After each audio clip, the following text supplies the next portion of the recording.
హరి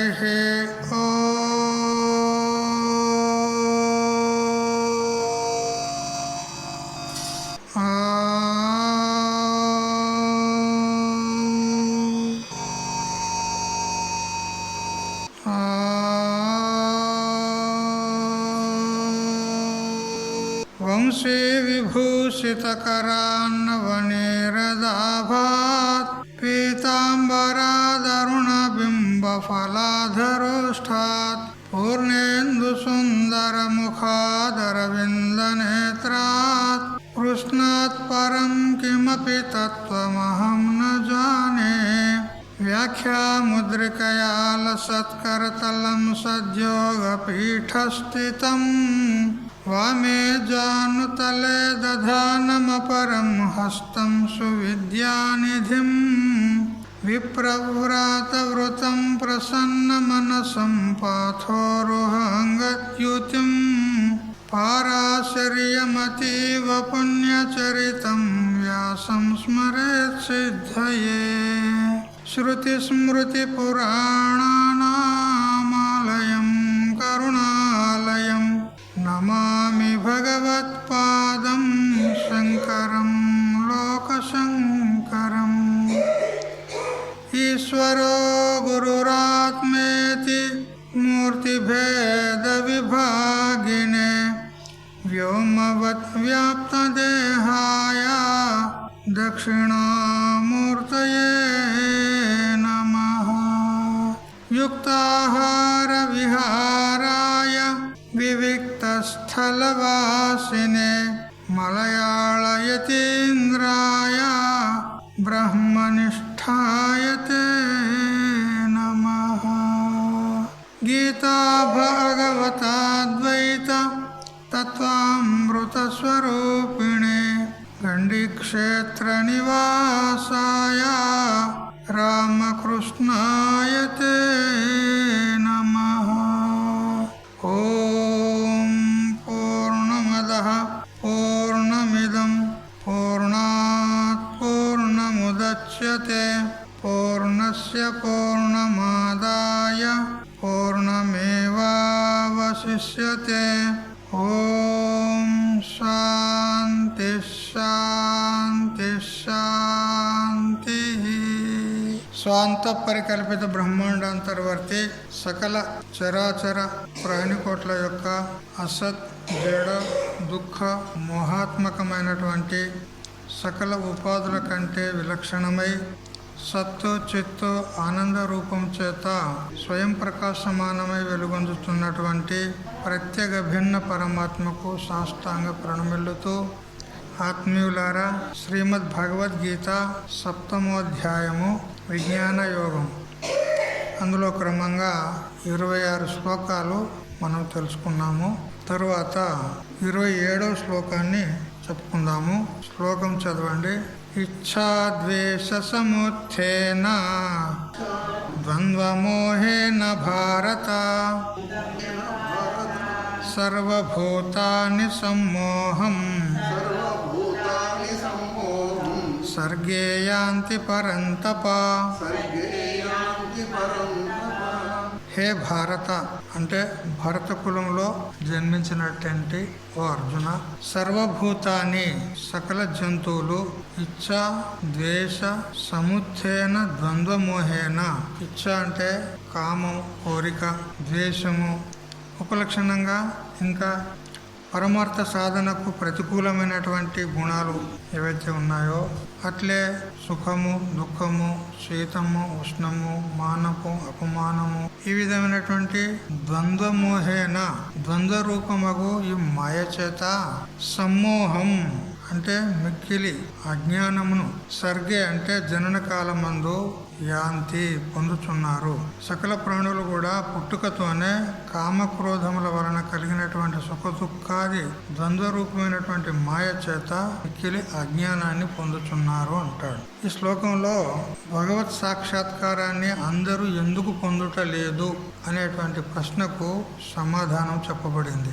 అందరూ భగవత్ సాక్షాత్కారాన్ని ఎందుకు పొందలేకపోతున్నారు అని అంటే ఈ ఇచ్ఛా ద్వేషములు, సుఖ దుఃఖములు, రుచి అరుచి, శత్రువులు మిత్రువులు అనేటువంటి ఈ ద్వంద్వము అనేటువంటి మోహంలో, మోహం అంటే వివేక శూన్యత్వం, వివేకం లేకపోవట, వివేకాన్ని కోల్పోయి ఈ ద్వంద్వాల్లో తగులుకొని అవే పరమ ప్రయోజనముగా భావించి వారు అందులో కట్టుబడి ఉంటున్నారు. కానీ అవే బంధ రూపంలో అని తెలుస్తలేదు. ఈ కామక్రోధాదులు, ఇచ్ఛాద్వేషాదులు ఏవైతే ఉన్నాయో ద్వంద్వాలన్నీ కూడా ఇవి బంధానికి కారణం అని తెలుసుకుంటలేరు. ఎవరైతే ఈ ద్వంద్వరూప మాయను ఆత్మజ్ఞానము అనేటువంటి ఖడ్గం చేత ఛేదిస్తారో వారు ఈ బంధం నుండి విడిపడతారు. మరి అటువంటి స్థితి నాకు కలిగిందా లేదా అని ప్రతివారు కూడా వారి అంతఃకరణాన్ని పరిశీలించుకోవాలి. కామము చేత విడిపడిందా లేదా నా అంతఃకరణం, నా మనస్సు. అంతఃకరణం అంటే మనస్సు. అంతఃకరణం అన్నా, మనస్సు అన్నా, చిత్తం అన్నా, బుద్ధి అన్నా ఈ పర్యాయంగా చెప్పుకోబడతాయి.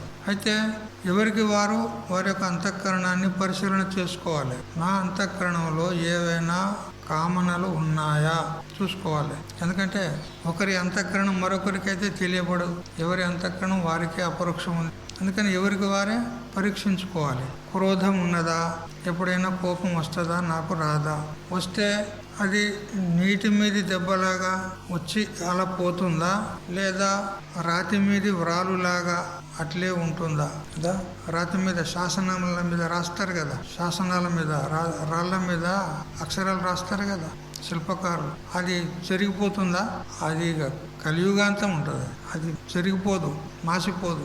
ఆ విధంగా కోపం కనుక ఉన్నట్లయితే వాడు పతనం అయిపోతాడు. ఏదో మామూలుగా నీళ్ళ మీద గీత గీస్తే అదేమి మనం గీస్తూ ఉండగానే ఆ నీళ్లు కూడుకొని పోతూ ఉంటాయి, చెరిగిపోతూ ఉంటాయి. అట్లా వస్తే పర్వాలేదు. కానీ రాతి మీద రాళ్ళలాగా క్రోధం కనుక ఉన్నట్లయితే వాడు పరమార్థ మార్గంలో ముందుకు వెళ్ళలేడు, పతనమవుతాడు. ద్వేషము ఇవన్నీ కూడా చూసుకోవాలి. ఒకరి పట్ల ద్వేషం కలుగుతుందా చూసుకోవాలి, మన అంతఃకరణాన్ని పరీక్షించుకోవాలి. ఇట్లా ఏవేవైతే ఆసురీ సంపత్తి చెప్పబడిందో అవన్నీ కూడా మనలో ఉన్నాయా చూసుకోవాలి. ఒకవేళ ఉన్నాయనుకోండి, వాటిని సత్సంగం చేత, మహాత్ముల సహవాసం చేత, ఆత్మ విచారం చేత వాటిని తొలగించుకోవడానికి ప్రయత్నం చేయాలి. నాకు మోక్షం ఎందుకు కలగలేదు, నాకు మోక్షం ఎప్పుడు కలుగుతుంది అని కొందరు అనుకుంటారు. మోక్షం కలగలేదు అని అంటే ఇప్పుడు ఏదైనా ఒక కార్యము అది సఫలం అయితే లేదు అంటే దానికి ఏదైనా కారణం ఉంటుందా లేదా.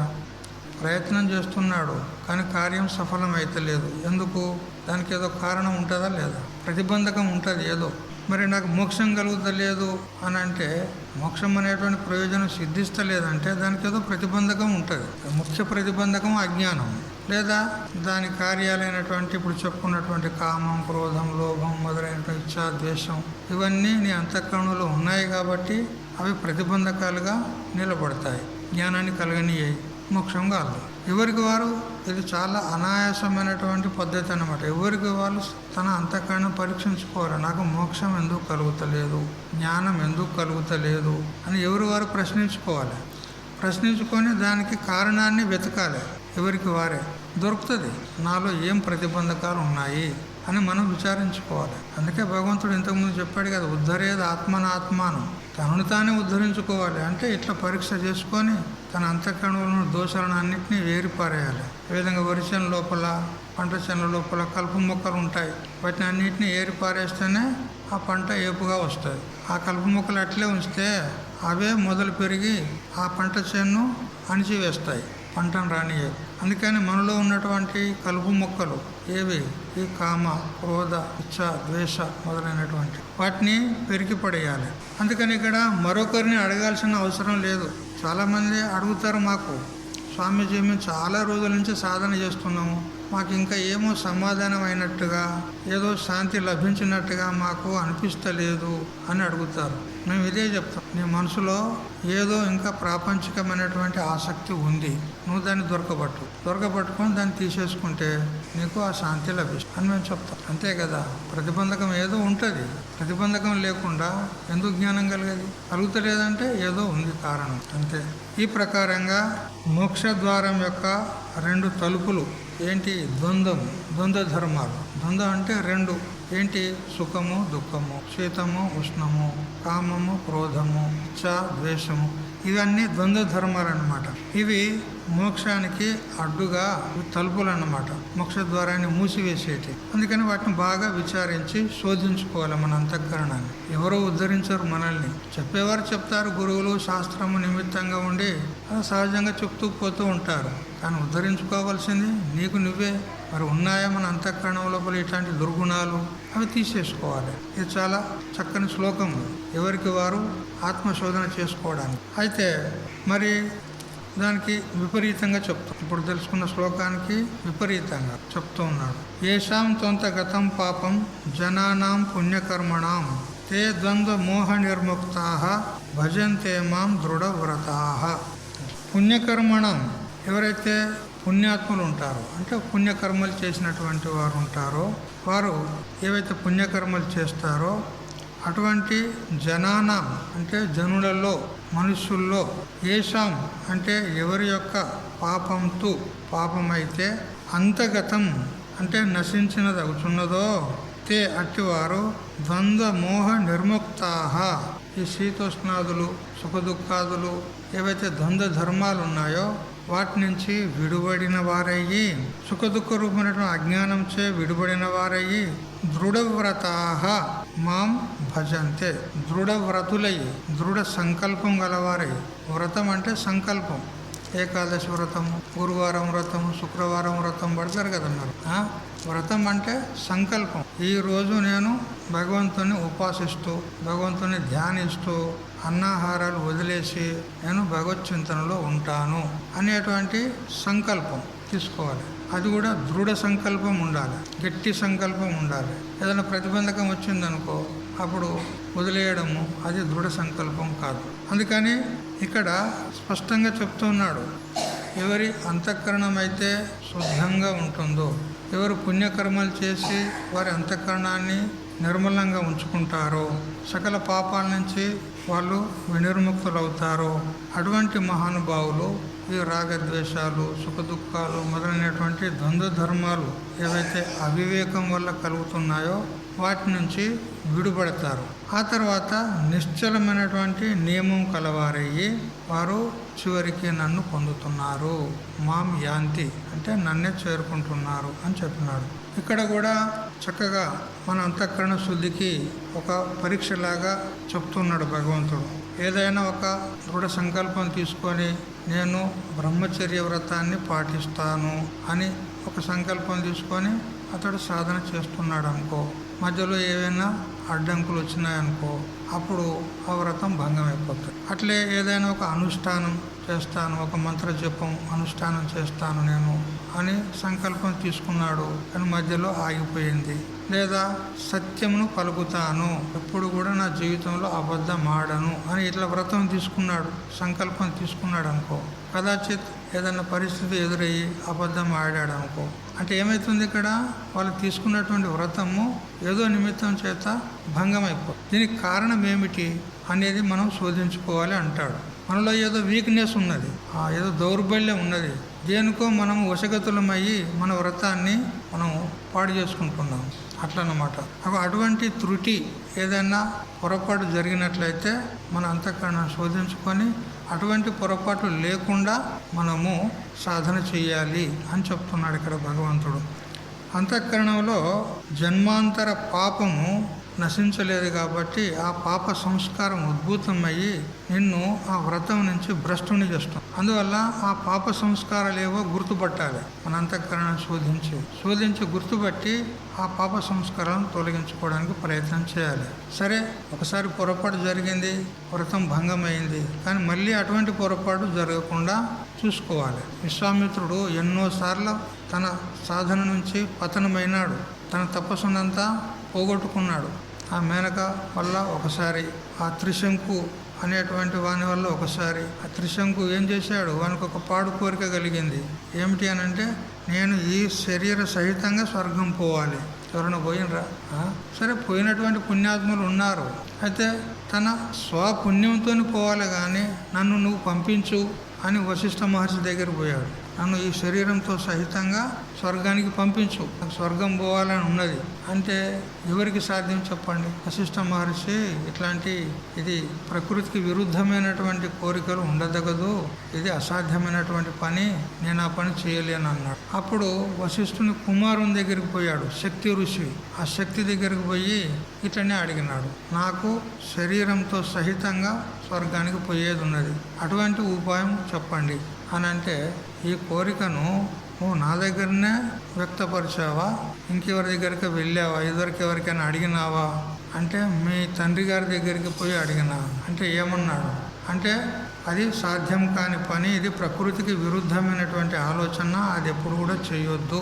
ఆ విధంగా ప్రకృతికి విరుద్ధంగా నడిస్తే అది పాపంలో గణన అవుతుంది. ప్రకృతికి విరుద్ధంగా పోయినామనుకో అది పాపంలో గణన అవుతుంది అని మీ తండ్రి గారు నిరాకరించారు. అంటే ఎప్పుడైతే సర్వజ్ఞుడైనటువంటి, అనుభవజ్ఞుడైనటువంటి, సకల శాస్త్రజ్ఞుడైనటువంటి మా తండ్రి గారే నేను నిరాకరించినరో, అప్పుడు మళ్ళీ నా దగ్గరికి ఎందుకు వచ్చినావు? ఒకవేళ నేను నీకు ఏదైనా ఉపాయం చెప్పింది అనుకో, అప్పుడు నేను మా తండ్రికి విరోధంగా పోయినట్టు కాదా, తండ్రి ఆజ్ఞను ఉల్లంఘించినట్టు కాదా? అప్పుడు తండ్రి యొక్క దృష్టి లోపల నేనేమైపోతాను? పతనమైపోతాను. మళ్ళీ ఇటువంటి ఆలోచన ఉండొద్దు అని అంటే అతడు వినడు. త్రిశంకుడు ఏమన్నా చేసి ఉపాయం చెప్పు అంటే అతడు కోపానికి వచ్చి, నీకు కుష్టి వ్యాధి సంభవించుగాక అని శాపం పెట్టాడు. ఇక అయినప్పటికీ కూడా అతనికి ఆ కోరిక, స్వర్గం పోవాలనే కోరిక అది ఉడుగుతలేదు. అప్పుడు విశ్వామిత్రుని దగ్గరకు వస్తాడు. విశ్వామిత్రుని దగ్గరకు వచ్చి, అయ్యా నన్ను ఈ గతి చేసినారు వశిష్ఠుని యొక్క కుమారుడు శక్తి ఋషి ఇక నాకు శాపం ఇచ్చి కుష్టి వ్యాధిని సంక్రమించేలాగా చేశారు, ఇట్లా చేశారు అనేసరికి అప్పుడు విశ్వామిత్రునికి వశిష్ఠ ఋషికి క్వైట్ అపోజిట్. విశ్వామిత్రునికి వశిష్ఠ ఋషికి పరస్పర వైరుధ్యం ఉన్నది. ఎందుకంటే విశ్వామిత్రుడిని బ్రహ్మఋషి అని పిలువాడు ఎవరు? వశిష్ఠ ఋషి. అతని చేత నేను బ్రహ్మ ఋషిని అని అనిపించుకోవాలని ఈయన పట్టుదల విశ్వామిత్రునికి. ఇద్దరికి శత్రుత్వం ఉన్నది, వాళ్ళ కథ వేరే ఉన్నది. ఎన్నోసార్లు ఆ వశిష్ఠుని ఆశ్రమంలోకి వచ్చి ఆక్రమణ చేసి ఎన్నో దుండగుల పని చేశాడు ఆ విశ్వామిత్రుడు రాజుగా ఉన్నప్పుడు. ఇక ఆ వశిష్ఠుని మీద ఇతనికి ఈర్ష్య ఎక్కువ కాబట్టి విశ్వామిత్రునికి అతడు నిరాకరిస్తే నేను నిన్ను పంపిస్తానని ప్రతిజ్ఞ పూనాడు. స్వర్గానికి నేను పంపిస్తా, నా తప్పు బలం చేత నేను పంపిస్తా అంట. అప్పుడు ఇక త్రిశంకు అక్కడ ఆగినాడు. ఇక ఆ త్రిశంకును స్వర్గం పంపించడానికి యజ్ఞం ప్రారంభం చేశాడు, తన తపోబలం చేత పంపిస్తానని. ఇక పంపించాడు, తపోబలం చేత పంపించాడు. కానీ అక్కడ ఉన్న దేవతలు ఊరుకుంటారా? మళ్ళీ పడదూశారు. భూలోకం పో అని మళ్ళీ పడదూశారు. అప్పుడు విశ్వామిత్ర అని పడుకున్నాడు వాడు అక్కడి నుంచి, స్వర్గం నుంచి. అప్పుడు విశ్వామిత్రుడు చూసి అక్కడనే ఉండు అని ఇట్లా ఆపి అక్కడ సృష్టికి ప్రతి సృష్టిని, స్వర్గానికి ప్రతి స్వర్గాన్ని తయారు చేసి ఆడబెట్టినాడు. ఇప్పుడు అంటారు లోకంలో ఈ కొన్ని సమాన లక్షణాలు కలిగినటువంటి జీవజంతువులు ఉంటాయి కదా, అందులో ఒకటి ఈశ్వర సృష్టి, ఒకటి విశ్వామిత్రుని యొక్క సృష్టి అంటారు. గాడిది, గుర్రం రెండు ఒక తీరే ఉంటాయి, కాకపోతే ఒకటి ఎత్తుగా ఉంటుంది, ఒకటి చిన్నగా ఉంటుంది. ఆ గాడిది అనేది విశ్వామిత్రుని యొక్క సృష్టి అని చెప్తారు. ఇట్లా కొన్ని సజాతీయమైనటువంటి పశువులు, ప్రాణులను చూసి అంటారు. ఎంతవరకు నిజం కానీ ఇట్లా చెప్తారు. అంటే సృష్టికి ప్రతి సృష్టి చేసినాడు అతడు. ఇది ప్రకృతికి విరుద్ధమైనటువంటి పని, అందుకని దాని చేత అతని తపస్సు అంతా నష్టమైపోయింది. ఇట్లా మరి ఇప్పుడు ఆ తపస్సు నష్టం కావడానికి, ఆ వ్రతం భంగం కావడానికి కారణం ఏంది? ఆ విశ్వామిత్రంలో ఉన్నటువంటి ద్వేషం, ఆ వశిష్ఠుని పైన ఉన్నటువంటి ద్వేషమే ఆ విధంగా వ్రతభంగం చేయడానికి కారణమైంది. ఇట్లాంటివి జరుగుతూ ఉంటాయి జీవితంలో. అలాంటప్పుడు మనం ఏం చేయాలంటే మన అంతఃకరణాన్ని శోధించుకొని మనము అటువంటి త్రుటి, అటువంటి పొరపాట్లు జరగకుండా చూసుకుంటూ సావధానంగా పోవాలి. గడబడ చేయొద్దు, నెమ్మదిగా పోవాలి. నేను ఒక్కసారి నేను మోక్షానికి పోతా అని గడబడ చేయొద్దు. ఇదివరకు ఎన్నో జన్మలు గడిచిపోయినాయి, కుక్కలు నక్కలు రాగా ఎన్నో పుట్టి పెరిగినావు. మరి ఇంకో 2 జన్మలు మంచిగా ఈ సాధన లోపల పోతే ఏం పోతుంది? ఇంకో జన్మ పోతే ఏమవుతుంది? ఇంకో 2 జన్మలు పోతే ఏమవుతుంది? భగవంతుని సాధనలోనే కదా మనం గడిపేది. అందుకని గడబడ చేసేది లేదు. ఒకవేళ సామర్థ్యం ఉంటే ఏ జన్మలోనే సాధించవచ్చు. అటువంటి సామర్థ్యం లేకపోతే దిగులు చెందేది లేదు, నిరుత్సాహాన్ని పొందేది లేదు, సాధనాన్ని ఆపేది లేదు. నెమ్మదిగా సాధన చేసుకుంటూ పోవాలి, ధైర్యంగా పోవాలి. ఎందుకంటే అంతఃకరణంలో ఉన్నటువంటి దోషాలు తొలగిపోకుండా మనకు జ్ఞానం ప్రాప్తం కావడము కష్టం, కలగదు కూడా. ఏ విధంగా సోలాపూర్లో నూలుకు రంగు వేస్తారు. వస్త్రాలకు టావెల్స్, చెద్దర్లు అవి నేయడానికి మొదలు నూలుకు రంగు వేస్తారు. రంగు వేసిన తర్వాత అప్పుడు వాటిని ఆ మషిన్లోకి పంపిస్తారనమాట, అన్ని బింగిరీలు చుట్టి అట్లా. అయితే ఆ నూలుకు రంగు వేయాలంటే వారు మొట్టమొదలు వెయిటింగ్ ఆయిల్ లోపల నానబెడతారు. నానబెట్టిన తర్వాత ఒకరోజు నానిన తర్వాత వాటిని తీసి మంచిగా చక్కగా మళ్ళీ నీళ్ళల్లో కడిగి మళ్ళీ బ్లీచింగ్ అనేటి పౌడర్ ఉంటుంది, దాన్ని వేడి నీళ్ళల్లో వేసి ఆ బ్లీచింగ్ నీళ్ళని తయారు చేస్తారు. ఆ బ్లీచింగ్ నీళ్ళని ఒక పెద్ద హౌస్ లాగా, ఒక ట్యాంక్ లాగా కట్టి ఆ బ్లీచింగ్ నీళ్ళని వేసిన తర్వాత ఈ నూలునంతా కట్టెలకు తొడిగిస్తారు. పోలలు అంటారు, కట్టెలు రూల్ కర్రల్లాగా ఉంటాయి, వాటికి తొడిగించి ఆ ట్యాంకులో వేస్తారు. వేసి వాటిని కిందికి మీదికి ఒక ఇనుప సలాకతోని కిందికి మీదికి అంటారు. అన్నాక కాసేపటికి ఆ నూలులో ఉన్నటువంటి ఏదైతే మాలిన్యం ఉన్నదో అదంతా కూడా పోయి తెల్లగా అవుతుంది. తెల్లగా అయినాక మళ్ళీ వాటిని తీసి మళ్ళీ 2 సార్లు నీళ్ళతో కడిగిన తర్వాత అప్పుడు రంగులో వేస్తారు. అంటే ఆ మైల ఉంటే రంగు పట్టుకోదు, అది ముడి సరుకులాగా ఉంటుంది ఆ నూలు. అట్లే రంగులో వేస్తే రంగు పట్టుకున్నా కానీ అంత మబ్బు ఉంటుంది, అది ఇట్లా చెమ్మకలాగా ఇట్లా కనపడదు. ఆ నూలును మొదలు శుభ్రపరిచి ఆ మైలను తీసేసి అప్పుడు రంగు వేస్తారు. అప్పుడు ఆ రంగు అంటుకుంటుంది. మైలగా ఉన్నప్పుడే రంగు వేస్తే పట్టుకోదు. అట్లా మన అంతఃకరణంలో మైల ఉన్నది, ఏది పాప సంస్కారాలు. ఆ మైలను తీసుకోకుండా, తొలగించుకోకుండా మనం జ్ఞానం అనే రంగు వేయాలని ప్రయత్నం చేస్తే అది అంటదు. అందువల్ల అంతఃకరణాన్ని శుద్ధిపరచుకోవాలి. పదే చెప్తున్నాడు, మొదటి నుంచి మనం వింటూ ఉన్నాం. మొదలు అంతఃకరణాన్ని శుద్ధి చేసుకోండి, పాప సంస్కారాలు లేకుండా చేసుకోండి, నిష్కామంగా కర్మ చేయండి, అప్పుడే జ్ఞానం కలుగుతాయి. ఇది చాలా ప్రధానమైనటువంటి ప్రక్రియ.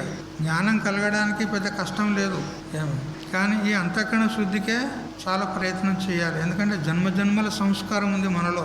ఆ సంస్కారాలు, ఆ పాప సంస్కారాలను పోవాలంటే తీవ్ర ప్రయత్నం చేయాలి. అంతఃకరణ శుద్ధి పడిన తర్వాత జ్ఞానం కలగడానికి ఆలస్యం లేదు. అందుకని అంతఃకరణాన్ని శుద్ధిగా ఉంచుకోవాలి అని చెప్తున్నాడు. జీవుల్లో తెలివి ఉన్నది, తెలివి లేదని ఇట్లా కాదు. ఆ తెలివిని భగవత్ సాక్షాత్కారం కోసం ప్రయోగం చేస్తలేరు, ప్రాపంచికమైన విషయాలను పొందడానికి ఉపయోగం చేస్తున్నారు. ఆ తెలివిని అంతటిని కూడా ఎక్కువ ఇప్పుడు వర్తమాన కాలంలో మరి తెలివి అంతా దేనికి ప్రయత్నం చేస్తున్నారు? డబ్బు అంతేనా? అంతే కదా. ప్రతివాడు కూడా ఏ పని చేసినా డబ్బు, ఇది కావాలి. ఆ డబ్బు కోసము చేయదగని పనులు కూడా చేస్తూ ఉన్నారు. చోరీలు, అబద్ధం ఆడడం, దళాలి పని చేయడము, చివరికి హత్యలు సైతంగా కూడా చేస్తున్నారు. డబ్బు సంపాదిస్తున్నారు, మందిని మోసం చేస్తున్నారు. బ్యాంకుల డబ్బు బ్యాంకుల లోపలనే మాయమైపోతున్నాయి కదా. ఇటువంటి పనులు చేస్తూ ఉన్నారు. తెలివి బాగానే ప్రయోగం చేస్తున్నారు, కానీ మందిని మోసం చేసి డబ్బులు సంపాదించడానికి. అది ఏమైనా పనికి వస్తుందా? డబ్బు సంపాదించుకుంటే ఒక్కొక్కరికి ఎన్నో అబ్జాలు పడి పైసలు డబ్బులు పడి ఉన్నాయి. వాడిని మునుమనువులు 10 తరాల వాళ్ళు తిన్నా కూడా ఒడవది, అంత డబ్బు ఉన్నది. అయినా కానీ వానికి ఆశ చావడం లేదు, ఇంకా సంపాదించాలి, తెలివిని ప్రయోగం చేస్తున్నారు కానీ దురుపయోగం చేస్తున్నారు. ఒక రాజు దగ్గర ఒక రత్నం ఉండే, చాలా విలువైనటువంటి జాతి రత్నం. అది వాళ్ళ ముత్తాతల నుంచి దాన్ని అట్లా కాపాడుకుంటూ వస్తున్నారు. అయితే ఆ రాజుకు ఒకసారి అనిపించింది, ఈ రత్నం యొక్క విలువ ఎంత ఉంటుంది, ఈ రత్నం యొక్క విలువ ఎంత ఉంటుంది, దీన్ని తెలుసుకోవాలి అని ఆయనకు సంకల్పం కలిగింది. అప్పుడు దేశంలో ఉన్నటువంటి, ఇంకా దేశ విదేశాల్లో కూడా ఉన్నటువంటి రత్నాల వ్యాపారులను, ఆ రత్న పరీక్ష చేసే వాళ్ళను అందరినీ పిలిపించి వారందరి ముందు ఆ రత్నాన్ని నుంచి చెప్పండి, ఈ రత్నం యొక్క విలువ ఎంత అంటే అందరూ రత్న పరీక్షకులు ఏది చాలా అద్భుతమైనటువంటిది. ఇప్పుడు వర్తమాన కాలంలో ఇటువంటి వజ్రం, ఇటువంటి రత్నము ఎక్కడా లేదు, దీని విలువ ఇంత అంత అని చెప్పడానికి రాదు, చాలా ఉత్కృష్టమైనటువంటి రత్నం ఇది అని అందరూ అదే మాటగా చెప్పినారు. అయితే అందులో ఒక పెద్ద మనిషి, వృద్ధుడైనటువంటి రత్న పరీక్షకుడు, ఆయన లేచి అది చూసి అంటాడు, ఇది ఉచ్చకోటి రత్నమే ఉంది, కానీ దీని లోన అంత ధూళి ఉన్నది, దీని గర్భంలో, ఆ రత్నం యొక్క గర్భంలో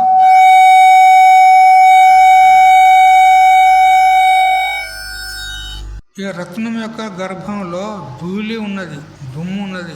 రత్నం యొక్క గర్భంలో కోకిలు భాగం ఉంది, అందులో ధూళి ఉంది, దుమ్ము ఉన్నది. ఎవరు కూడా అందులో ధూళి ఉన్నట్టు ఎవరూ చెప్పలేదు, కానీ ఆ పెద్ద మనిషి చెప్పినాడు. ఎవరికి కనిపించలే అది ధూళి అనేది. కానీ ఆ వృద్ధుడైనటువంటి రత్న పరీక్షకుడు ఈ రత్నం యొక్క గర్భంలో ధూళి ఉంది. 3 తులాలు. తులాలంటే 10 గ్రాములకు 1 తులం. అంతే కదా, మీరు బంగారం కొంటారు కదా, కొంటానరా ఇప్పుడు? ఆపేసానరా, 1,20,000 కదా. సరే, అయితే 3 తులాలు అంటే 30 గ్రాములు ఇందులో ధూళి ఉంది అని కరెక్ట్గా చెప్పినాడు. అది ఎవరు కూడా గుర్తుపట్టలే. అప్పుడు రాజు అంటాడు, ఇంతమంది రత్న పరీక్షకుల్లో నువ్వు ఒక్కడవే ఇలా అంటున్నావు, నీకు ఎలా తెలిసింది? అందులో నిజంగా ధూళి ఉందా అంటే ఉంది అన్నాడు. మరి ఇంతమంది చెప్పండి నువ్వు ఉందని ఎలా అంటున్నావు? నువ్వు నేను చూసి చెప్తున్నా, నాకు తెలిసింది ఆ రత్నం యొక్క మొత్తం దాని యొక్క స్థితిగతి అంతా నాకు తెలుసు కాబట్టి నేను చెప్పగలుగుతున్నాను. మరి ఒకవేళ ఆ రత్నాన్ని పగులగొట్టినట్లయితే అందులో ధూళి చూపెడతావా? ఒకవేళ ఆ రత్నాన్ని పగలగొట్టినట్లయితే అందులో ధూళిని చూపెడతావా? ఓ తప్పకుండా చూపెడతా. ఒకవేళ ఆ ధూళి చూపెట్టకపోతే ఆ రత్నము ఎంతో అమూల్యమైనటువంటిది. మరి పగలగొట్టినట్లయితే, దాన్ని విచ్ఛిన్నం చేసినట్లయితే మరి ఆ రత్నం యొక్క విలువ లేకుండా పోతుంది. ఒకవేళ అందులో ధూళి ప్రకటన కాకపోతే నిన్ను యావజ్జీవితము కారాగారంలో వేస్తా. మరి నీ ఆస్తి పాస్తులు ఏమున్నాయో మొత్తము రాజకోశానికి నేను తీసుకుంటా. నీ కొడుకులకు బిడ్డలకు ఏం ఉంచాను మొత్తం నీ ఆస్తినంతా రాజకోశానికి నేను తీసుకుంటా. నీకు ఇష్టమేనా? ఒప్పుకుంటావా అంటే ఓ తప్పకుండా ఒప్పుకుంటాను. అప్పుడు ఇక ఆ రత్నాన్ని కోసేటువంటి వారిని పిలిచి ఆ రత్నాన్ని కోసినారు. కోసేసరికి అందులో సరిగ్గా 30 గ్రాముల ధూళి వెళ్ళింది. రత్న పరీక్షకులు ఇంత 100 మంది ఉన్నారు, వాళ్ళందరూ ఇట్లా చూస్తూ ఉన్నారు. ఇలా వెళ్తుందా చూద్దామని ఇట్లా చూస్తూ ఉన్నారు దృష్టి పెట్టి. అది వెళ్ళింది, 30 గ్రాములు వెళ్ళింది. వెళ్ళేసరికి అందరికి ఆశ్చర్యం అనిపించింది. అరే, మనం ఇంత గొప్పగా పరీక్ష చేస్తాము రత్నాలను, మనకు తెలియలేదు, అతనికి ఎలా తెలిసింది అని వాళ్ళందరూ ఆశ్చర్యపోయినారు. రాజు కూడా ఆశ్చర్యపోయాడు. ఎంతమంది పరీక్షకుల లోపల ఎవరికి తెలియనటువంటి విషయము ఇతనికి ఎలా తెలిసింది అని ఆ పరీక్షకుని అడిగినాడు. ఆ పెద్ద మనిషిని, నీకు ఎలా తెలిసింది ఇందులో ధూళి ఉన్నదని అని అంటే, అట్లా నా అనుభవంతో చెప్పిన, నేను చాలా రోజులుగా అదే పరీక్ష చేస్తున్నా, అదే పని చేస్తున్నా కాబట్టి నా అనుభవంతో చెప్పిన. అందులో పెద్ద ఏమీ చమత్కార విషయం ఏమీ లేదు, అనుభవం ఉండాలంటే. అప్పుడు ఇక రాజు సంతోషించి అతనికి శిక్ష ఇచ్చేదానికి బదులుగా అతనికి సన్మానం చేసి బహుమతి ఇవ్వడానికి ఆ మంత్రి గారికి ఆజ్ఞ ఇచ్చినాడు. ఇతనికి ఎంత ధనం కావాలనో అంత ఇచ్చి పంపేసి. అప్పుడు ఆ మంత్రి గారు ఏం చేశారంటే, తప్పకుండా మహారాజా ఇతనికి సత్కారం చేసి అతనికి బహుమతి ఇచ్చి పంపుతాను, ఇప్పుడే ఇస్తాను అని చెప్పి వీధిలోకి వెళ్ళి 3 పిడికిళ్ళ ధూళి తీసుకొచ్చిండు. దుమ్ము, మన్ను, 3 పిడికిళ్ళ మన్ను తీసుకొచ్చిండు. దుమ్ము కదా, ఇట్లా గాలికేస్తే అంత పోతుంది. అట్లాంటి ధూళి తీసుకొచ్చాడు. ధూళి తీసుకొచ్చి ఆ పరీక్షకుని నెత్తిలో పోశాడు. రాజా, ఆయనకు బహుమానం ఇచ్చినా అన్నాడు. రాజు కోపం వచ్చింది.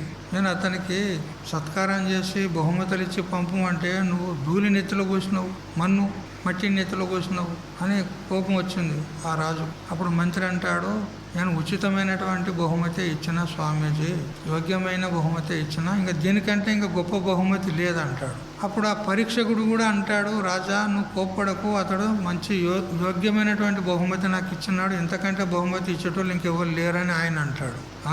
మన్ను నెత్తిలో పోసినాడు, అది గొప్ప బహుమతి అంటాడు. అట్టెట్లా నువ్వు కూడా అట్లే అంటున్నావు? అతడు మన్ను నెత్తిలో పోసాడు, ధూళి నెత్తిలో పోసాడు, నీకు అది నీకు ఎట్లా సత్కారం అవుతుంది అంటే, ఇంత గొప్ప సత్కారం ఎవ్వరు కూడా చేయరు రాజా, చాలా మంచి సత్కారం చేసినాడు. ఆయనే ఈ బహుమతి నాకు ఎందుకు ఇచ్చాడు నాకు తెలిసింది అంటాడు. ఎందుకు ఇచ్చాడు చెప్పు అనంటే, నేను నా తెలివినంతటినీ ఉపయోగం చేసి ఈ రత్నాల పరీక్షల లోపల నేను జీవితాన్ని అంతా గడిపిన. ఇప్పుడు ఇంతమంది రత్న పరీక్షకుల లోపల నేను ఉత్కృష్టున్నాని మీ ఎదుట నేను సిద్ధమైంది కదా. అంటే ఇంతమంది కంటే కూడా రత్న పరీక్ష చేసేటువంటి తెలివి, అనుభవము నా దగ్గర ఉందని సిద్ధమైంది కదా. ఇప్పుడు ఇంత తెలివిని రత్న పరీక్షల కోసం నా జీవితం అంతా వెచ్చించాను.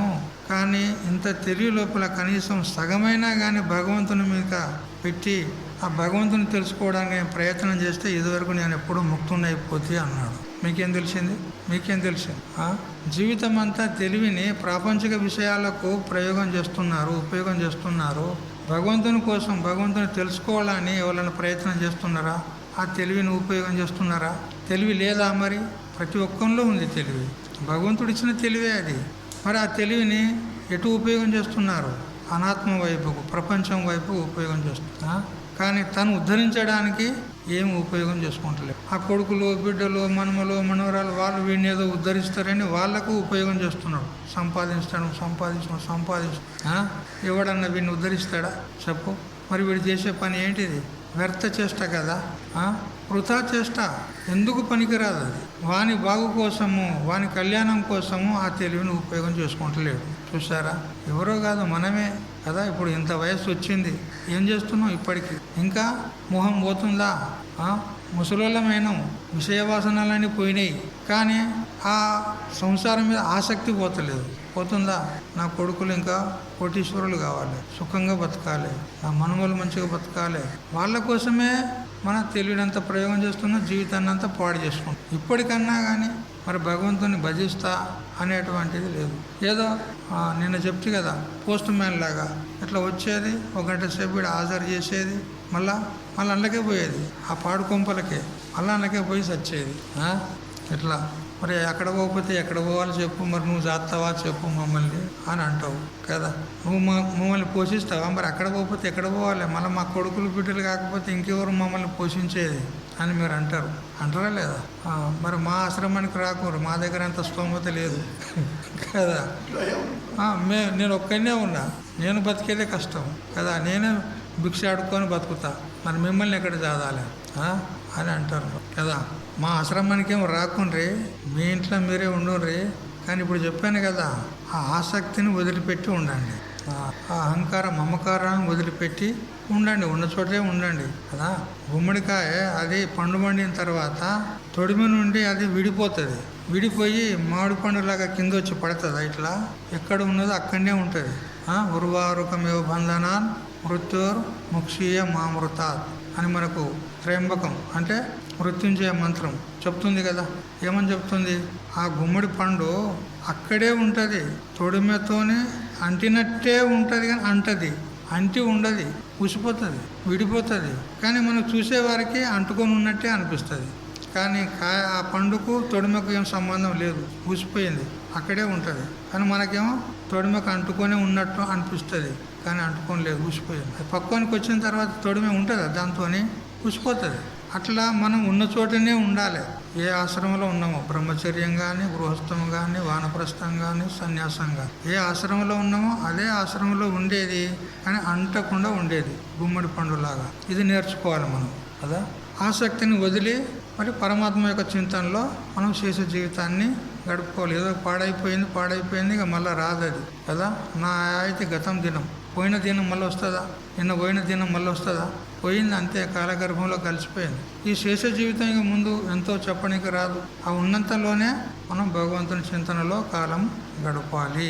అందుకే ఇక్కడ చక్కగా చెప్పినాడు, ఎవరైతే నన్ను ఆశ్రయించి నిష్కామంగా కర్మలు చేసి మరియు మనసును నా యందు సంలగ్నం చేసి నా చింతన ఎవరైతే చేస్తూ ఉంటారో వారు నన్నే పొందుతారు అంటారు. జరామరణ మోక్షాయ మామాశ్రిత్య యతంతియే తే బ్రహ్మ తద్విధు కృష్ణం అధ్యాత్మం కర్మచాఖిలం. అయితే ఇప్పుడు చివరి 2 శ్లోకాలు మిగిలినాయి మనకు. ఈ 7వ అధ్యాయంలో చివరి 2 శ్లోకాలు ఉన్నాయి. ఈ 2 శ్లోకాలను ఉత్తర అధ్యాయంతో సంబంధం కోసం ఇక్కడ పెట్టాడు. తర్వాతి అధ్యాయం ఏది? 8వ అధ్యాయం, అక్షర పరబ్రహ్మ యోగం. ఆ అధ్యాయానికి ఈ 2 శ్లోకాలు భూమికగా పెట్టినాడు అనమాట. ఇక్కడ సంక్షేపంగా చెప్పినటువంటి ఈ 2 శ్లోకాల్లో ఉన్న విషయాన్నే 8వ అధ్యాయం అంతా చెప్తాడు. సంక్షేపంగా ఇక్కడ సూచన చేస్తూ ఈ 2 శ్లోకాలను ఇక్కడ పెట్టినాడు. ఈ 2 శ్లోకాలు చదవండి. జరా మరణ మోక్షాయ మామాశ్రిత్య యతంతియే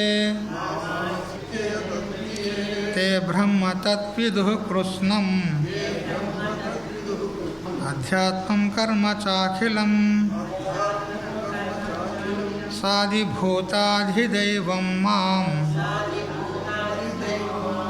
సాధియజ్ఞంచ ఏ విదుః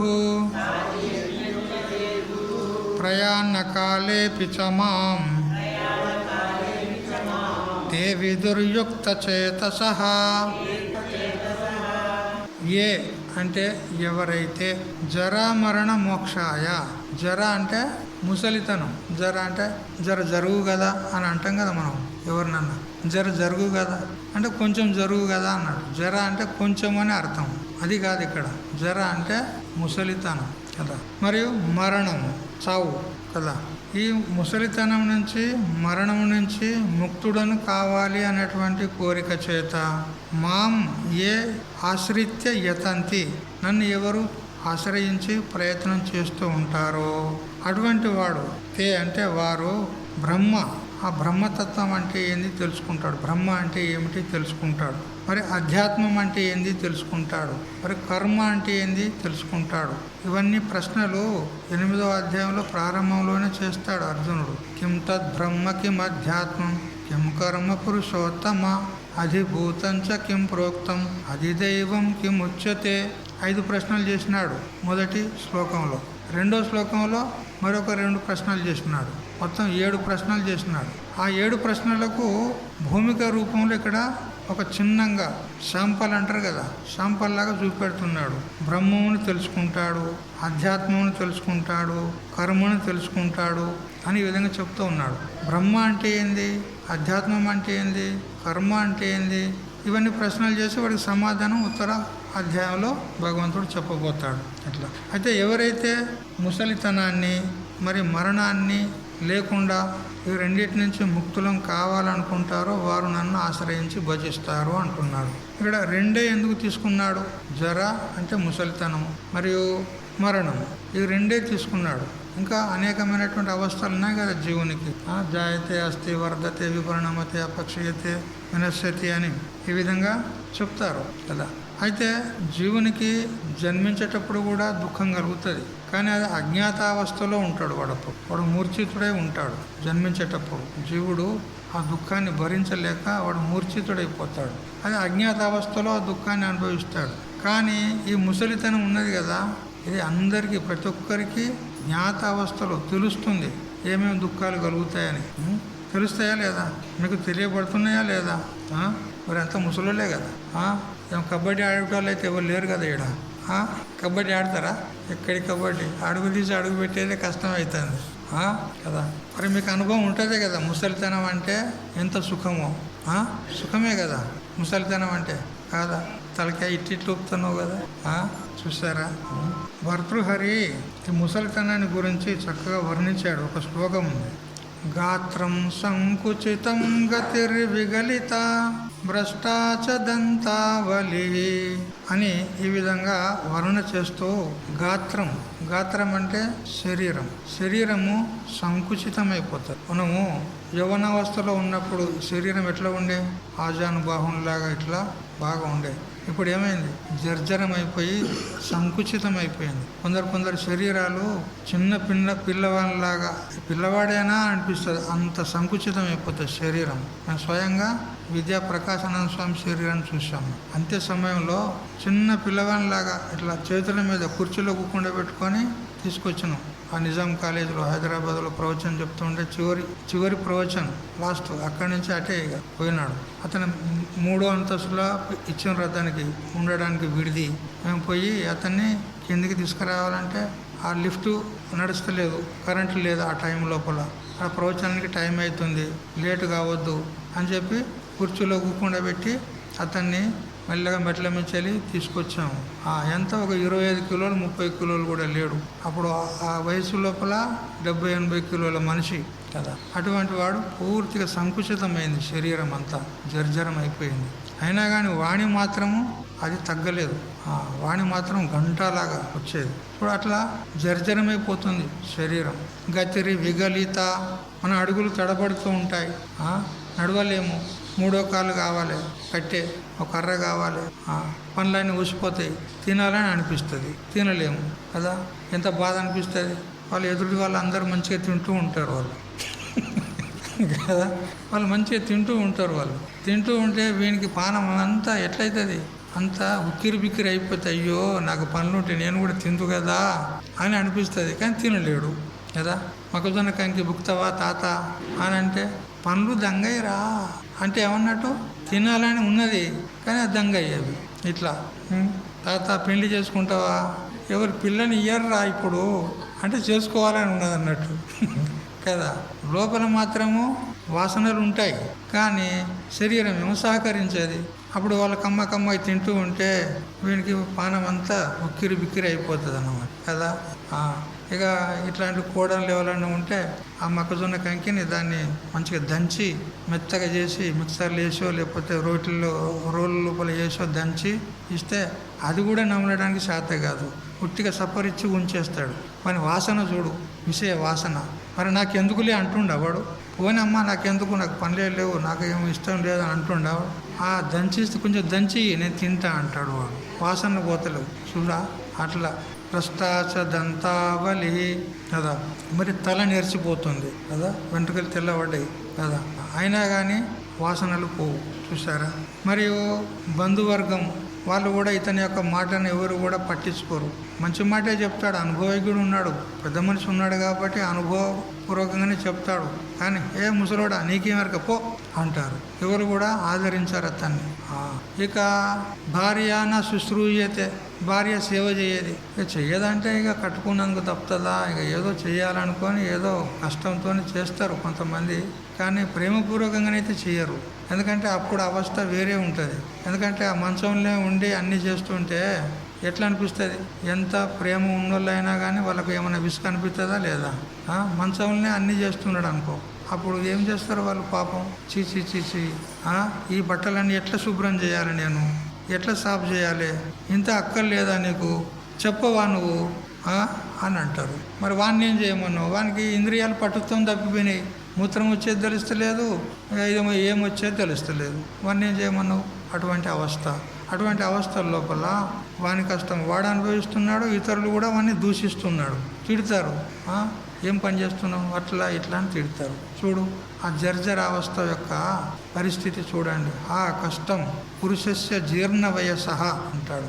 ఈ జీర్ణింపబడినటువంటి శరీరం కలిగిన ముసలివాని కష్టం చూడండి ఎంత దుర్భరంగా ఉంది అని అంటాడు. ఎవరు భర్తృహరి వర్ణిస్తాడు అన్నమాట.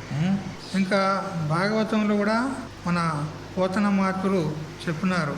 ముదిశను దంతావలియును ముదిశను కేశములు తనువు ముదిశందనువున్ ముదియనివి రెండు చిక్కెను బ్రతికెడు తీపియును విషయ పక్ష స్పృహయున్ అన్నాడు.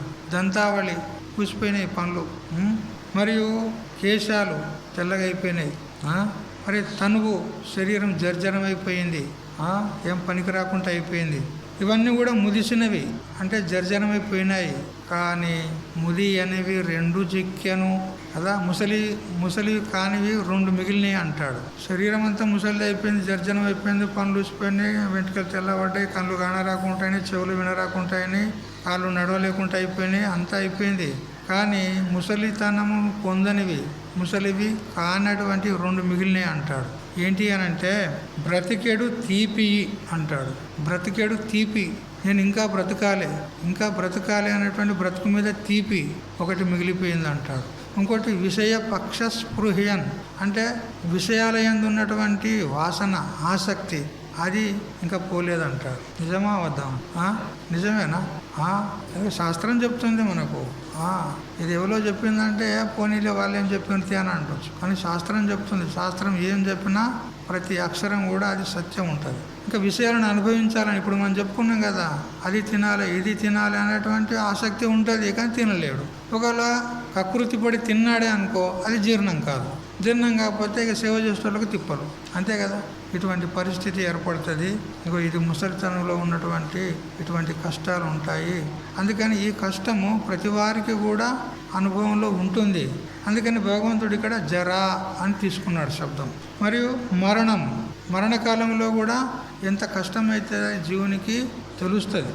కానీ ఆ మరణకాలంలో ఎందుకంటే యమధర్మరాజు వస్తేనే మొదలు నోరు మూస్తాడు. అప్పుడు ఎవరికి చెప్పలేడు, కానీ కష్టం అవుతూ ఉంటుంది, దుఃఖం కలుగుతూ ఉంటుంది. ఆ ప్రాణాలు శరీరం నుంచి నిష్క్రమించేటప్పుడు ఎంత దుఃఖం కలుగుతుంది అని అంటే శాస్త్రాల్లో చెప్పింది ఉన్నది. ఒకే చోట 1000 తేళ్ళు కుడితే ఎంత మంట దుఃఖం కలుగుతుందో అంత మంటలు లేస్తాయంట శరీరం లోపల. ఎందుకంటే ప్రాణాలు మొత్తం శరీరంలో అంతటా వ్యాపించి ఉన్నాయి కాబట్టి ఒక్కొక్క అవయవం నుంచి ప్రాణం లాక్కుపోతూ ఉంటే వానికి తారలేని దుఃఖం కలుగుతుంది. ఆ దుఃఖం భరించలేక స్పృహ తప్పుతాడు, మరణావస్థలో మూర్ఛితుడవుతాడు. ఆ మూర్ఛ లోపల ఎప్పుడు పోతే తెలియదు, అంత దుఃఖం కలుగుతుంది అన్నమాట. అందుకని ఈ జరా దుఃఖము, ముసలితనం వల్ల కలిగే దుఃఖము, మరి మరణావస్థలో కలిగే దుఃఖం సకల జీవులకు ఇది అనుభవంలో ఉంది. దాన్ని జ్ఞాపకం చేసుకుంటేనే ఒళ్ళు కంపిస్తుంది. అది వివేకి అయితే. మనకైతే అట్లేం లేదు. కానీ ఉందా భయం? అనిపిస్తుందా? అనిపిస్తుందా భయం? అనిపించడం లేదు. కానీ వివేకి అయినట్లయితే వివేకిన సర్వం దుఃఖమేవ అని పతంజలి భగవాన్ చెప్పినాడు. వివేకి అయినటువంటి వానికి అది గుర్తు చేసుకుంటేనే చాలు, వానికి ఒళ్ళు కంపిస్తుంది, భయం వేస్తుంది. అబ్బా ఇటువంటి దుఃఖాన్ని మళ్ళీ పొందేది లేదు, అంటే మళ్ళీ జన్మకు వచ్చేది లేదు. ఇక ఈ జన్మకైతే తప్పదు, ఎట్లాగో ఈ జన్మకైతే వచ్చినాం, దీన్నైతే తప్పించుకోవడానికి రాదు. కానీ మళ్ళీ జన్మ రాకుండా చేసుకోవాలి అని అతడు పరమాత్మ వైపుకు మరలుతాడు. పరమాత్మ వైపుకు తన యొక్క బుద్ధిని మళ్లించి సాధన చేసి ముక్తుడు కావడానికి ప్రయత్నం చేస్తూ ఉంటాడు. అందుకని జరా మరణ మోక్షాయ అంటే జరావస్థ నుండి మరణావస్థ నుండి ముక్తుణ్ణి కావాలి అనేటువంటి ఇచ్చ చేత మాం అంటే నన్ను ఆశ్రిత్య అంటే ఆశ్రయించి యతంతి అంటే ప్రయత్నం చేస్తున్నారు. అటువంటి వారు సంపూర్ణమైనటువంటి అధ్యాత్మం అంటే ప్రపంచం నందలి సకల చరాచరముల యందు వ్యాపించి ఉండేటువంటి ఏ పరబ్రహ్మ తత్వం ఉన్నదో దాన్ని తెలుసుకోవడానికి ప్రయత్నం చేస్తాడు. మరియు అఖిలం కర్మ, ఈ సకల కర్మలు అంటే ఏమిటి, వాటి తత్వం ఏంది అది కూడా తెలుసుకుంటాడు. మరి బ్రహ్మం అంటే ఏమిటి అది కూడా తెలుసుకుంటాడు. ఎవరు అంటే ఈ జన్మ మరణ రూప సంసారం నుంచి విడుబడాలి అనేటువంటి కోరిక గలవాడు ఇది ప్రయత్నం చేస్తే తెలుసుకోగలుగుతాడు నన్ను ఆశ్రయించి అంటాడు. ఇంతేకాకుండా అధిభూతం అంటే ఏమిటి, అది దైవం అంటే ఏమిటి, అది యజ్ఞం అంటే ఏమిటి, ఇవన్నీ కూడా ఇప్పుడు ముందు అధ్యాయంలో వాటిని విస్తారంగా చెప్పనున్నాడు. అవి కూడా తెలుసుకుంటాడు ఇతడు అని చెప్తూ ఉన్నాడు. అందుకని మరి ఆ పరమాత్మను తెలుసుకోవాలంటే అంత్యకాలంలో మనము ఏ విషయాన్ని చింతన చేసుకుంటూ ప్రాణాలను వదులుతామో, ఏ ఆలోచన చేత మనం ప్రాణాలను వదులుతామో భావి జన్మ అదే వస్తుంది. అంత్యకాలంలో చివరి కాలంలో మనం మొన్న చెప్పుకున్నాం జడభరతుని యొక్క దృష్టాంతం. ఆ జడభరతుడు ఆ మృగశావకము అంటే ఆ హరిణము ఈ జింక ఉంటుంది కదా, ఆ జింక పిల్ల యందు అతడు మోహం పెట్టుకొని మరణావస్థలో దాన్ని స్మరించుకుంటూ ప్రాణాలని వదిలితే మళ్ళీ జింక జన్మమే వచ్చింది అతనికి. ఇప్పుడు ఇది నియమం ఉన్నది. అందుకని మరణావస్థలో మనకు ఎటువంటి ఆలోచనలు ఉంటాయో భావి జన్మ కూడా అట్లే వస్తుంది. అందుకని మరణావస్థలో మనకు పరమాత్మను స్మరించుకుంటూ ఒకవేళ శరీరాన్ని వదిలితే పరమాత్మ యొక్క ప్రాప్తి కలుగుతుంది మరణోత్తర కాలంలో. ఒకవేళ ప్రాపంచికమైనటువంటి విషయాలను చింతన చేసుకుంటూ మరణిస్తే మళ్ళీ జన్మవరణ రూప సంసారంలోనే మళ్ళీ జన్మించవలసి వస్తుంది కదా. మరి మరణకాలంలో కూడా అటువంటి భగవత్ యొక్క స్మృతి మనకు కలగాలంటే అదే సమయం లోపల నేను మరణించేటప్పుడు నారాయణ నారాయణ అనుకుంటా, రామ రామ అనుకుంటా, శివ శివ అని అనుకుంటా అంటే ఆ కాలంలో రాదు. ఎందుకంటే జీవితం అంతా నువ్వు ప్రపంచానికే ఖర్చు చేసినవు, విషయాల కోసమే ఖర్చు చేసినవు, భార్య బిడ్డల కోసమే ఖర్చు చేసినవు. ఇప్పుడు అంత్యకాలంలో నాకు ఆ నామస్మరణ రావాలంటే వస్తుందా? ఎందుకంటే జీవితం అంతా మనం చేసినటువంటి సంస్కార బలం చేతనే అంత్యకాలంలో అదే స్మృతికి వస్తుంది. మరి జీవితం అంతా అనాత్మ సంబంధమైన చింతన చేశావే, మరి అంత్యకాలంలో రావాలంటే భగవన్ నామస్మరణ ఎట్లా కలుగుతుంది చెప్పండి. ఇప్పుడు ఒక పిల్లవాడు 10వ తరగతి చదువుకుంటున్నాడు. వాడు నేను పరీక్ష టైంకే పుస్తకం తెరుస్తా అంటే వాడు పాస్ అవుతాడా, ఉత్తీర్ణుడు అవుతాడా? పరీక్ష టైంకే నేను పుస్తకం తెరిచి చదువుకొని పాస్ అవుతాను అన్నాడు అనుకో, అవుతాడా? కాడు. ఎందుకంటే వాడు సంవత్సరం పొడుగున ఏం చేశాడు? ఆటలు ఆడుకున్నాడు మంచిగా. ఇప్పుడు నేను పరీక్ష టైంకు పాస్ అవుతా నేను చదువుకోనంటే సంభవమా? లేదు. సంవత్సరం పొడుగున ఎవడైతే కృషి చేస్తాడో చదువుతాడో వాడే పాస్ అవుతాడు. అట్లా మనం మరణకాలం లోపల నేను భగవన్నామాన్ని ఉచ్చారణ చేసుకుంటూ భగవాన్ని స్మరించుకుంటూ నేను భగవత్ సాయుధ్యాన్ని పొందుతానంటే అది కాని పని. మరి ఏం చేయాలి? జీవితం అంతా కూడా భగవత్ చింతన చేస్తూ చేస్తూ ఉంటేనే చివరి కాలంలో ఆ భగవత్ స్మరణ మనకు కలుగుతుంది, లేకపోతే కలగది కదా. అజామీరుని యొక్క కథ వస్తుంది కదా భాగవతంలో. అతడు జీవితం అంతా కూడా విషయ భోగాల లోపల వెచ్చించినాడు, చివరికి రావాలంటే ఎలా వస్తుంది? అందుకు నారదుడు అతనికి ఒక ఉపాయం చెప్పినాడు. నీ కుమారుని పేరు నారాయణ అని పెట్టుకో అన్నాడు. నీ కుమారుని పేరు నారాయణ అని పెట్టుకో. కనీసం నీకు భగవంతుని నామస్మరణ చేయాలని ఇచ్చ లేకున్నా కానీ కొడుకు మీద ప్రీతి చేశానన్న ఎందుకు కాదు నారాయణ నారాయణ ఇప్పుడు పిలుస్తామే కదా. ఇంట్లో ఉన్నప్పుడు ఏదో ఒక పని మీద అరే నారాయణ, ఒరే నారాయణ, ఇది తీసుకురా, అది తీసుకురా, నారాయణ నారాయణ అంటామా లేదా? కనీసం భగవంతుని యందు ఆసక్తి లేకున్నా, భగవంతుని నామస్మరణ చేయాలని ఉద్దేశం లేకున్నా, కొడుకు మీద ప్రీతి చేతనైనా కానీ వాడిని పిలుస్తావు కదా, నారాయణ నారాయణ అంటావు కదా. ఆ విధంగానైనా నామస్మరణ అవుతుంది, అది చివరిలో వస్తుంది అని చెప్పి ఆ నారాయణ అని పేరు పెట్టుకోమని చెప్పాను. వానికి భగవద్భక్తి అయితే లేదు అజామీరునికి, కానీ కొడుకు మీద ప్రీతి చేత నారాయణ నారాయణ అనేవాడు. వాని మీద మక్కువ ఎక్కువ. అయితే చివరి దశలో వాడిని చూడాలని, వానితో మాట్లాడాలని నారాయణ నారాయణ నారాయణ అనేవాడు. చివరి దశలో ఆ నారాయణ అనుకుంటేనే ప్రాణం వదిలినాడు కదా. అప్పుడు విష్ణు భక్తులు వచ్చారు, ఇటు యమదూతలు వచ్చారు. ఎందుకంటే ఇప్పుడు జీవితాంతము విషయాసక్తుడయ్యే జీవితాన్ని ఎంత ఖర్చు పెట్టాడు, అన్ని పాపాలే చేశాడు. మరి పాపానికి ప్రాయశ్చిత్తంగా, పాపానికి ఫలం ఏంది? నరకమే కదా. అందుకని యమదూతలు నరకాన్ని తీసుకుపోవడానికి వాళ్ళు వచ్చారు. ఇటు విష్ణుదూతలు వచ్చారు. ఎందుకు? చివరి క్షణాల్లో నారాయణాన్ని నామస్మరణ చేశాడు కదా. వాడు జీవితం అంతా పాపకర్మలే చేసినా కానీ నారాయణ స్మరణ చేసిండా లేదా చివరి దశలో? అందుకని మేము విష్ణులోకానికి తీసుకుపోతామని వాళ్ళు అంటారు. ఇప్పుడు ఎక్కడ పోవాలి వీడు? ఎటు పోవాలి అంటే నామస్మరణనే శ్రేష్టము అని చెప్పింది. భగవంతుని యొక్క నామస్మరణనే శ్రేష్టము. జ్ఞాతతోవా అజ్ఞాతతోవా, తెలిసి అయినా ఎందుకు కాదు, తెలియకుండానైనా ఎందుకు కాదు, భగవన్ నామస్మరణ చేస్తే వానికి విష్ణు సాయుధ్యం దొరుకుతుంది అని చెప్పారు కదా. మరి కనీసం ఇప్పుడు వాడు సరే భగవద్భక్తి అయితే లేదు, కానీ ఆ కొడుకు మీద ప్రీతి చేత ఎందుకు కాదు నారాయణ నారాయణ అనుకుంటే చివరికి నారాయణ శబ్దం నోట్లోకి వచ్చిందా లేదా? అట్లా మనం భగవంతుని ప్రేమతో కనుక భగవన్ నామస్మరణ చేస్తే ఎందుకు రాదు? చివరికి వస్తుంది. ఒకవేళ అది మరణకాలంలో అది భయానకమైన పరిస్థితి ఉంటుంది కాబట్టి ఆ మరణ దుఃఖాన్ని భరించలేక ఒకవేళ స్మృతి తప్పితే తప్పొచ్చు. ఆ స్మృతి తప్పి భగవన్ నామస్మరణ చేయలేకపోవచ్చు. అయినా కానీ నీకు భగవంతుని యొక్క విస్మృతి అయినా కానీ భగవంతునికి నీ గురించిన విస్మృతి కాదు. ఎందుకంటే జీవితం అంతా నా స్మరణ చేసినాడు అని భగవంతుడు మళ్ళీ మనల్ని అతని యొక్క లోకానికే తీసుకెళ్తాడు అని చెప్పింది. అంటే మర్చిపోతామో ఏమో, అప్పుడు నా గతి ఏమవుతుందో అని భయపడవద్దు. ఇప్పుడు చెయ్యండి, జీవితం అంతా భగవన్ నామస్మరణ చేయండి, భగవద్ భజన చేయండి, చింతన చేయండి. ఒకవేళ అంత్య దశలో ఒకవేళ విస్మృతి అయినా కానీ, మూర్ఛ వచ్చినా కానీ భగవంతుడు మనల్ని వదిలిపెట్టాడు. అతనికి స్మృతి ఉంటుంది, ఇప్పుడు జీవితం అంతా నా భజన చేశాడు అని అతనికి స్మృతి ఉంటుంది కాబట్టి మనల్ని తన సాయుధ్యానికి తీసుకెళ్తాడు కదా.